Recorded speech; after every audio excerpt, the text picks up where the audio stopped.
تدبر کے اعتبار سے ہر دور میں ایک نیا روپ سامنے آئے گا.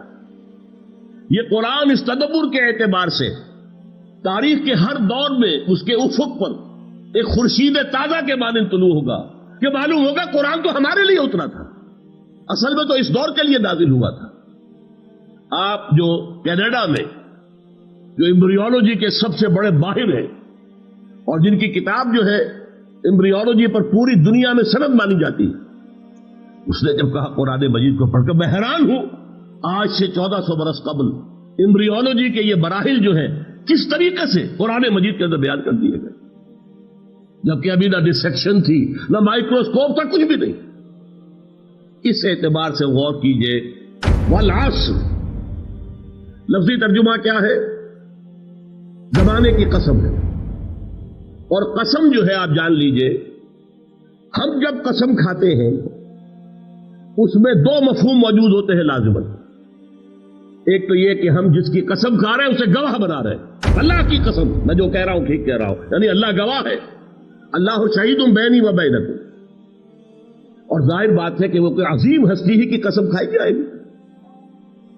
لیکن جب اللہ تعالیٰ قسم کھاتا ہے اس میں عظمت کا سوال نہیں ہوتا. اللہ سے عظیم تر تو کوئی شے نہیں، اس میں صرف گواہی ہوتی ہے. زمانہ گواہ ہے. اب زمانے کے لیے لفظ کون سا لائے؟ عصر. عجیب بات ہے، قرآن مجید میں عصر اور دہر اس دونوں پر صورتیں موجود ہیں. سورۃ العصر آپ پڑھ رہے ہیں، ہم سورۃ الدہر آپ کو معلوم ہے 29ویں پارے میں.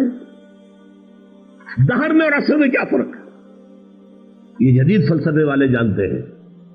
ایک سیریل ٹائم ہے، وہ وقت جو گزر رہا ہے جس میں ماضی، حال اور مستقبل کی تقسیم ہوتی ہے. ایک ایبسولوٹ ٹائم یا پیور ڈیوریشن ہے، اس میں کوئی پیسج نہیں ہے، گزرنے کا سوال نہیں. عصر کہتے ہیں تیزی سے گزرنے والا زمانہ. اعصار کہتے ہیں بہت تیز جھکڑ، بڑی تیز آندھی، وہ اعصار ہے. یہ زمانہ بڑی تیزی سے گزر رہا ہے. اور اس زمانے کی یوں سمجھیے کہ جیسے علامہ اقبال نے ستاروں کا ایک گیت لکھا، می نگریم می رویم می نگریم می رویم، ہم دیکھتے رہتے ہیں اور چلتے رہتے ہیں.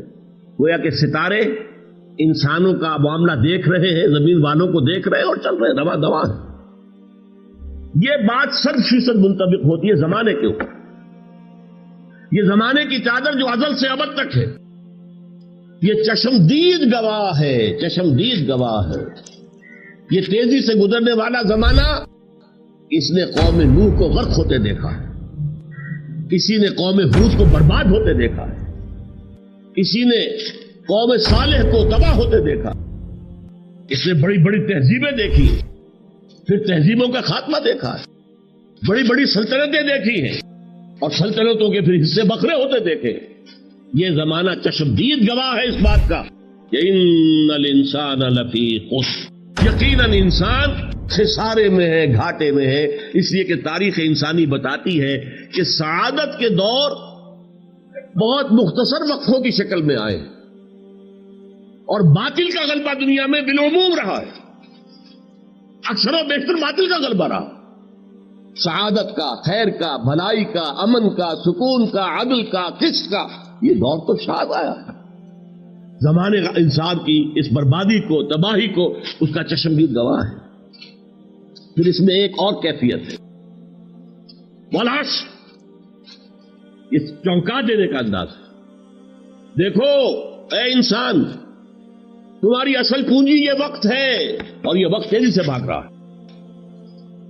ہائی اسکول میں ہم نے ایک نظم پڑھی تھی، سام of life. Art is long and time is fleeting. دوڑ رہا ہے، بھاگ رہا ہے. And our hearts, though stout and brave, still like muffled drums are beating funeral marches to the grave.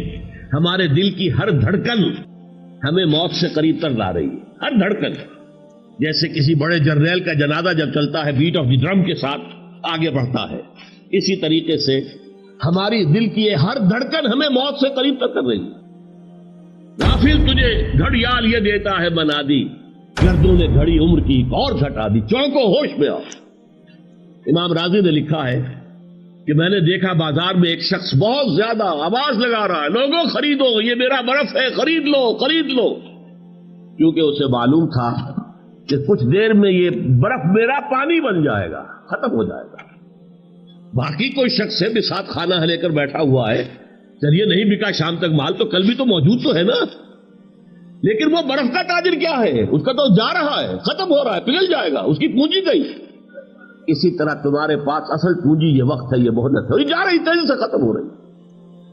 وَالْعَصْرِ إِنَّ الْإِنسَانَ لَفِي خُسْرٍ، یقیناً تمام انسان خسارے میں ہے، گھاٹے میں۔ ستا اٹھ کے کوئی نہیں خوش ہوتا،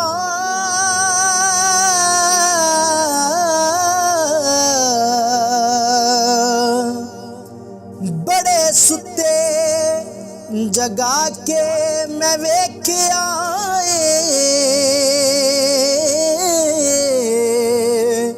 اوے کتے جیا نہیں کوئی وفادار ڈٹھا،